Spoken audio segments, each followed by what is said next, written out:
Okay, I've taken the second leg off now, and I'm going to take the crop. Now this is not really attached to anything, so you can just kind of lift this off in one piece. And that's just a little bit of the throat. As I said, just one piece. And that's no need to get into that at all. And as you can, but it's always interesting to see what they've been eating. And in this case, he's been eating a lot of wheat. That's what that is. Lately we've found some little bits of alfalfa in too. We've had a little rain, and that's showing up in their crops too, a little, but mostly it's the wheat they're after. So now we're going to breast the meat out. I've already taken the other leg, and it has a little damage on it, so it's going to be interesting to see just where the damage goes. It was this leg, and the damage was right here. And as I said, I saw a little, when I was gutting it and drawing it, I felt some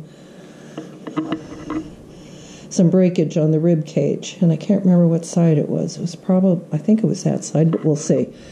So, now, I think we'll turn it this way. This is the way I usually like to see it, so that I can come down here and start lifting from the bottom. Anyway, go along the breastbone as close as you can, and then with your knife as close to the bone as you can get it,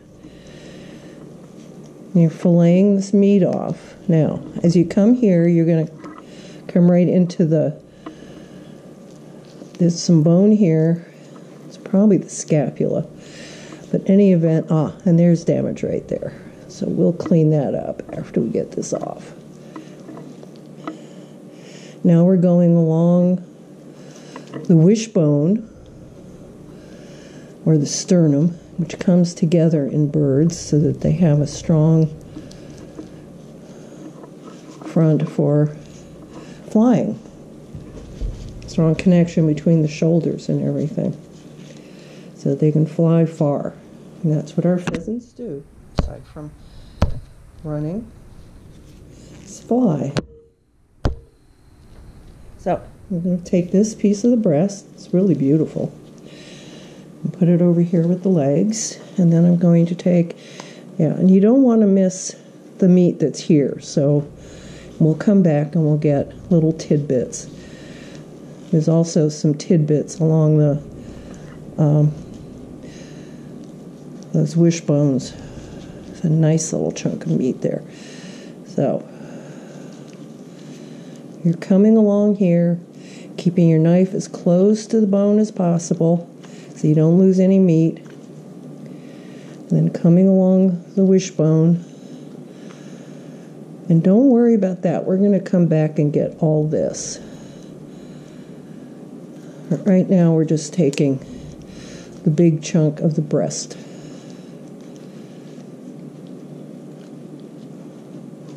And we'll clean that up later, but right now it's separated. Now, as I said, there's a huge chunk of meat in front here. Oh, and that part of the breastbone is damaged, but we'll see. There's a nice little chunk of meat here. And here. No, there's the breastbone.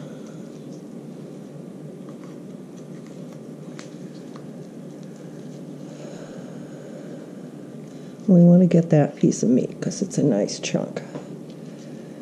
And if you're making, I don't know, you're going to make a curry, or what are you going to make with this? I think I'm just going to put sun-ripened tomatoes and onions and fresh tomatoes. We'll see what's left from the garden. And that's the vast majority of the meat.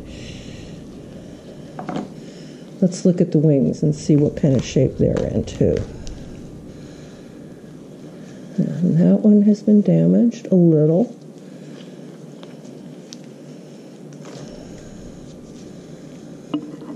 but not a lot. There's quite a bit of meat there.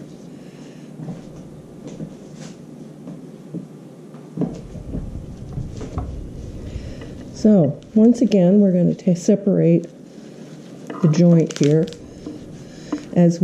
This one, however, isn't the top of the humerus in a hip socket.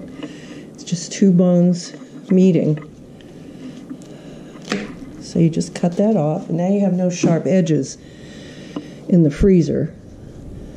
And sharp edges in the freezer are going to make this meat